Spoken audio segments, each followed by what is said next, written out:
Filming from Gen Con 2017, we are here at the booth of Queen Games, where they're presenting a new game, Immortals, that even if you just have a quick look at the board, it is reminiscent of the classic game Shogun, and I'm a big fan of that game, so I'm really curious to see if Immortals is similar to it, how it is similar, not so similar, what is different, and all that. And Ian has agreed to tell us a little bit about the game. Thanks to Ian. Sure thing. So, Immortals is the new release from Queen Games, and it shares about 70% of the rules from Wallenstein and from Shogun, with some important differences that really opens up the gameplay. So it's designed by Mike Elliott and Durkin. It's releasing here at Gen Con. So what you see here is a map of two realms. We've got a light side and a dark side, and the maps are identical. And what happens in the game is you're trying to, it's an area control game where you get bonus points for the buildings that you build. So what you're trying to do is control as many areas as you can, and you get bonus points if you control, like red here, if you control more than 3 regions in a certain color. You want to do that, and you want to build buildings because the buildings give you points every round. Now, because it's 2 realms, whenever your troops die in one realm, they will come back and reinforce into the light realm. When they die in the light, they'll come over into the dark. So your cubes will ebb and flow between the 2 realms. Wow. So if you're having trouble in one side, you get a big surge over on the other side. Very interesting. So the main mechanic is an action programming. So you're going to have a hand of cards. So I'll show you this.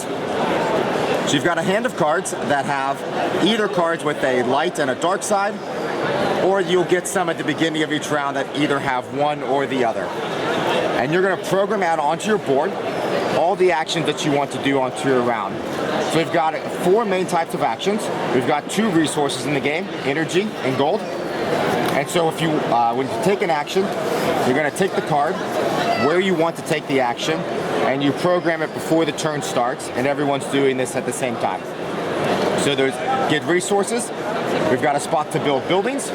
So there's a couple different types of buildings. There's a portal, which lets you attack from one realm to the other. Or there are ones that give you points. Capitals and shrines, they give you points every single round. There's a reinforce action, and then there's some attacks. And so everyone programs out all their actions, and then one by one, you'll flip over a card. So for instance, if you look at this board right here, I've got a couple turned over. So red here, we'll flip over this card, and it's Outland. So this has both, so he could choose either the Outland over here in the light, or the Outland in the dark, because he owns both, he could choose. So he's gonna pay 5 gold. He'd take a capital. He's gonna put it right there. Let's put it there, that's a better. And now he would get 2 points, and he'd get 1 point every turn. So that's the way the action worked. And the blue would go, then yellow, taking 1 turn at a time. If you're familiar with Shogun or Wallenstein, there's not a pre-programmed set of actions or an order. You get to choose on your turn the order that you want to go. Yeah. Now the trick is, whenever you win a combat, you always get the card from and whoever. Combat is like in Wallenstein and Shogun, by dropping cubes in the tower? That's right, so I'll go and show you one. So let's say that purple here wanted to attack red. So we would take everybody that wanted to attack, all the defenders, and then anybody else in the bottom of the tray, and then we take a green. So this is the big difference with the combat with Wallenstein and Shogun.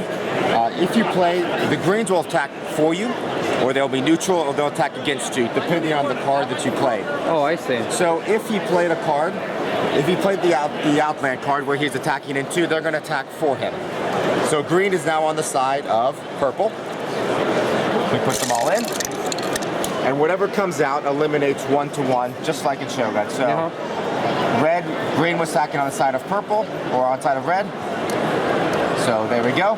So those would actually, that would be a draw because everyone would be eliminated. So unlike in Shogun or Wallenstein, you can actually put any card on the attack. If you play the card that you're attacking into, like he did, then the greens attack for you. If you play the card you attack out of, they're neutral. If you play a different card, then they attack against you. So that's a combat. Now, if he had won, he would take the Outland card from whoever had it. So even if blue had the Outland card because he owned it from the other realm, he would take it and if blue was planning on doing an action with it, he would lose that action. So it forces you to really prioritize your actions so that maybe you're not, your area isn't threatened, but if it's threatened on the other side of the board, then you might want to take those actions first. So there are some spells. In addition to these, you can program 2 spells per turn, which lets you, for instance, you can get extra cards, you can build an extra shrine, you can do more reinforcements. This one lets you reinforce 5, where the board only lets you reinforce 3. But that is the game. It's 5 or 6 rounds, runs about 2 hours, 3 to 5 players, and you do. Everyone will do all their actions, and then you score each round, and then you'll go on to the next round. So if for people that are fans of Shogun and Wallenstein, the rules are going to feel vaguely very similar, but it's a lot more open. There are 3 attacks or 4 attacks, depending on which race you are. And so there's a lot more attacking. There's not area majority scoring anymore. It's more of an area control scoring. So it takes Shogun, which is more of a traditional Euro game, and it's moved it into more of an area control game that's a little bit more open for what you can do. The last thing I'll show you is these boards right here are modular. So you'll randomly get a light side and a dark side alliance, and if you flip it over, when you're setting up, these are the groups that you're going to make for your troops. So the halfling elves are going to start with a big group and then some small ones, and then they're going to start with a lot of gold but not as much energy. And then additionally, each dark realm has 1 unique action. That's a second copy of the other actions in the game that you have to pay for. So normally you get 3 attacks. If you have the elves, you get 4 attacks. So not a huge amount of asymmetry, but more of an asymmetric setup and a little bit different between the races, unlike like in Wallenstein. So those are the main difference, how the game plays. And it's releasing here for the first time. And when will it be available elsewhere for those that cannot make it here? Right, so the game should be going into distribution now, so with all, barring all the things that can happen distribution, it should be in stores really soon. Okay, perfect. Thank you very much, Ian, for giving us this very informative overview of Immortals by Queen Games. Thank you very much.